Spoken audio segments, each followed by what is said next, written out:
लीजिए सुनिए सूर्यकांत त्रिपाठी निराला के लिखे उपन्यास बिल्ली सुरबकरिया का भाग 14 मेरी यानी समीर गोस्वामी की आवाज में।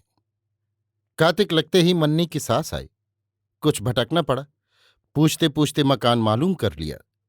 बिल्लेसुर ने देखा, लपक कर पैर छुए, मकान के भीतर ले गए, खटोला डाल दिया, उस पर एक टाट बिछाकर कहा, अम्मा बैठो। खटोले पर बैठते हुए मन्नी की सास ने कहा, और तुम खड़े रहोगे? बिल्लेसुर ने कहा, लड़कों को खड़ा ही रहना चाहिए। आपकी बेटी है तो क्या, जैसे बेटी वैसे बेटा। मुझसे वे बड़ी ही है। आप तो फिर धर्म की माँ हैं। पैदा करने वाली तो पाप की माँ कहलाती है। तुम बैठो, मैं अभी क्षण भर में आया। बिल्लेसुर गांव के बनिए के यहाँ गए, पाव भर शक्कर ली, लौटकर बकरी के दूध में शक्कर मिलाकर लोटा भरकर खटोले के सिरहाने रखा। गिलास में पानी लेकर कहा, लो अम्मा, कुल्ला कर डालो। हाथ पैर धोने हो तो डोल में पानी रखा है, बैठे बैठे गिलास से लेकर धो डालो। कहकर दूध वाला लोटा उठा लिया। मन्नी की सास ने हाथ पैर धोए। बिल्लेसुर लोटे से दूध डालने लगे। मन्नी की सास पीने लगी। पीकर कहा, बच्चा, मैं बकरी का दूध ही पीती हूं, इससे बड़ा फायदा है, कुल रोगों की जड़ मर जाती है। शाम हो रही थी, आसमान साफ था, इमली के पेड़ पर चिड़ियां चहक रही थी। बिल्लेसुर ने आसमान की ओर देखा और कहा, अभी समय है, अम्मा तुम बैठो, मैं अभी आता हूं। बकरियों को देखे रहना, नहीं भीतर से दरवाजा बंद कर लो, आकर खुलवा लूंगा। यहां अम्मा, बकरियों के चोर बड़े लागन हैं। बिल्लेसुर बाहर निकले। मन्नी की सास ने दरवाजा बंद कर लिया। सीधे खेत खेत होकर राम गुलाम काछी की बाड़ी में पहुंचे। तब तक राम गुलाम बाड़ी में थे। बिल्लेसुर ने पूछा, क्या है? राम गुलाम ने कहा, भांटे हैं, करेले हैं, क्या चाहिए? बिल्लेसुर ने कहा, सेर भर भांटे दे दो, मुलायम मुलायम देना। राम गुलाम भांटे उतारने लगा। बिल्लेसुर खड़े बैंगन के पेड़ों की हरियाली देखते रहे। एक एक पेड़ ऐंठा खड़ा कह रहा था, दुनिया में हम अपना सानी नहीं रखते। राम गुलाम ने भांटे उतारकर तौलकर माल वाला पल्लड़ा काफी झुका दिखाते हुए बिल्लेसुर के अंगूछे में डाल दिए। बिल्लेसुर ने पहले अंगूछे में गांठ मारी, फिर टेंट से एक पैसा निकालकर हाथ बढ़ाए हुए राम गुलाम को दिया। राम गुलाम ने कहा, एक और लाओ। बिल्लेसुर मुस्कुराकर बोले, क्या गांव वालों से भी बाजार का भाव लोगे? राम गुलाम ने कहा, कौन रोज अंगूछा बढ़ाए रहते हो? आज मन चला होगा या कोई नातेदार आया होगा। बिल्लेसुर ने कहा, अच्छी बात है, कल ले लेना, इस वक्त नहीं है। बिल्लेसुर की तरकारी खाने की इच्छा होती थी तो चने भिगो देते थे, फिर तेल मसाले में तलकर रसेदार बना लेते थे। लौटते हुए मुरली कहार से कहा, कल पहर भर दिन चढ़ते हमें 2 सेर सिंघाड़े दे जाना। फिर घर आकर दरवाजा खुलवाया, दिया जलाकर बकरियों को दोहा, सवेरे की काटी पत्तियां डाली और रसोई में रोटी बनाने लगे। रोटी, दाल, भात, बैंगन की भाजी, आम का अचार, बकरी का गरम दूध और शक्कर परोसकर, पाटा डालकर, पानी रखकर सास जी से कहा, अम्मा चलो भोजन कर लो। मन्नी की सास शर्माई हुई उठी, हाथ पैर धोकर चौके में जाकर प्रेम से भोजन करने लगी। खाते खाते पूछा, भैंस तो तुम्हारे है नहीं, लेकिन घी भैंस का जान पड़ता है। बिल्लेसुर ने कहा, गृहस्थी में भैंस का घी रखना ही पड़ता है। कोई आया गया, अपने काम में बकरी का घी ही लाता हूं।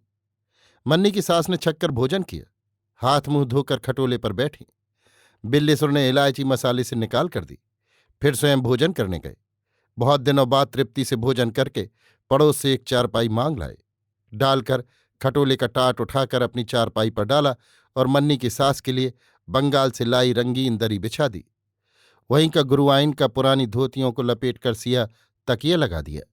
सास जी लेटी, आंखें मूंदकर बिल्लेसुर की बकरियों की बात सोचने लगी।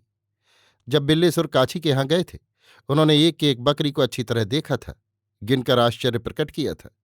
इतनी बकरियां और बच्चों से 3 भैंस पालने के इतना मुनाफा हो सकता है, कुछ ज्यादा ही होगा। बिल्लेसुर धैर्य के प्रतीक थे। मन में उठने पर भी उन्होंने विवाह की बातचीत के लिए कोई इशारा भी नहीं किया।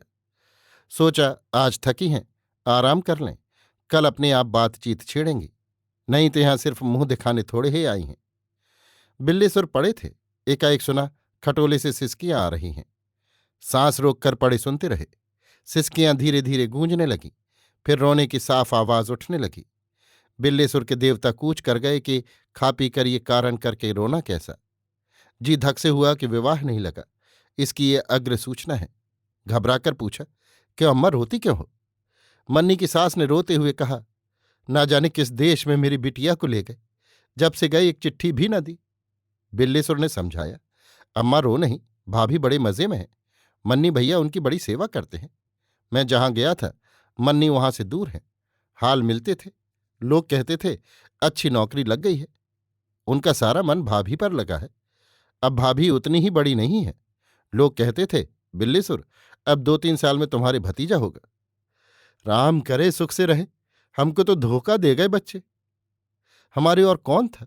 जिस तरह दिन कटते थे हमारी आत्मा जानती है। कहकर मन्नी की सास ने अघा कर सांस छोड़ी। बिल्लेश्वर ने कहा, जैसे मन्नी वैसे मैं, तुम यहां रहो, खाने की कहीं कोई तकलीफ नहीं। मुझे भी बनी बनाई 2 रोटियां मिल जाएंगी।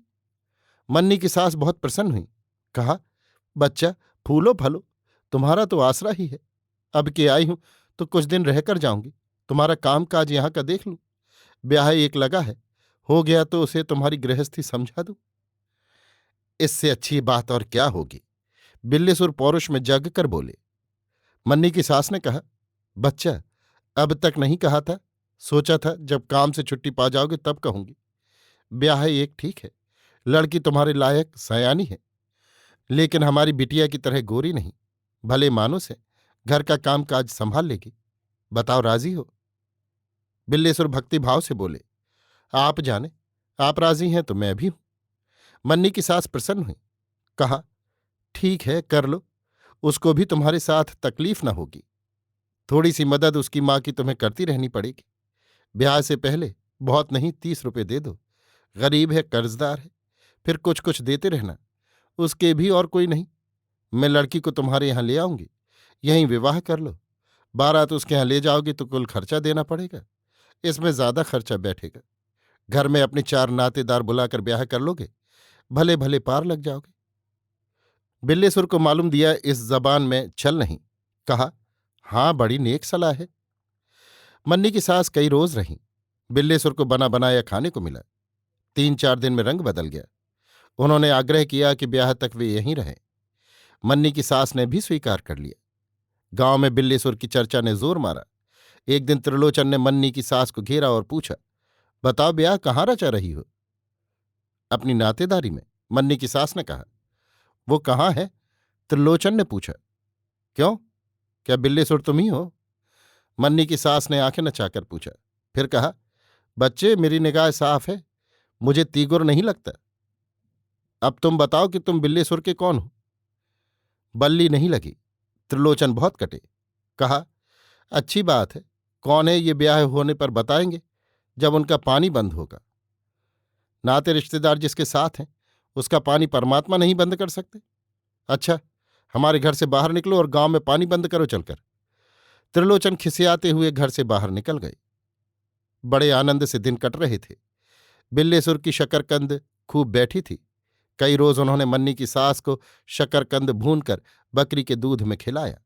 मन्नी की सास मन्नी से जितना अप्रसन्न थी, बिल्लेसुर से उतना ही प्रसन्न हुई। उन्होंने बिल्लेसुर के उजड़े बाग का एक एक पेड़, शकरकंद के खेत की एक एक लता देखी। उनके आ जाने से ताकने के लिए बिल्लेसुर रात को शकरकंद के खेत में रहने लगे। 2-1 दिन जंगली सुअर लगे। 2-3 दिन तक कुछ कुछ चोर खोद ले गए। अभी बौड़ी पीली नहीं पड़ी थी। नुकसान होता देखकर मन्नी की सास ने कुल शकरकंद खोद लाने की सलाह दी। बिल्लेसुर ने वैसा ही किया। उन्होंने घर में ढेर लगाकर देखा, इतनी शकरकंद हुई है कि सारा घर भर गया है, एक एक शकरकंद जैसे लोढ़ा। मन्नी की सास ने मुस्कुराते हुए कहा, इससे तुम्हारा ब्याह भी हो जाएगा और काफी शकरकंद भी खाने को बच रहेगी। शकरकंदों को विश्वास की दृष्टि से देखते हुए बिल्लेसुर ने कहा, अम्मा, सब तुम्हारा आशीर्वाद है, नहीं तो मैं किस लायक हूं। सास ने सांस छोड़कर कहा, मेरा बच्चा जीता होता तो अब तक तुम्हारे इतना हुआ होता। खेती किसानी करता, मैं मारी मारी न फिरती। बिल्लेसुर ने उन्हें धीरज दिया। कहा, हम ही तुम्हारे लड़के हैं, तुम कैसी भी चिंता न करो। मेरी जब तक सांस चलती है मैं तुम्हारी सेवा करूंगा, जीना छोटा करो। सास ने आंचल से आंसू पहुंचे। बिल्लेसुर दूसरे गांव की तरफ शकरकंदों का खरीदार लगाने चले। सोचा, बकरियों के लिए लौटकर पत्ते काटूंगा। दूसरे दिन खरीदार आया और 70 रुपये की बिल्लेसुर ने शकरकंद बेची। सारे गांव में तहलका मच गया। लोग सिहाने लगे। अगले साल सबने शकरकंद लगाने की ठानी। अभी आप सुन रहे थे सूर्यकांत त्रिपाठी निराला के लिखे उपन्यास बिल्ली सुर बकरीहा का भाग 14, मेरी यानी समीर गोस्वामी की आवाज में।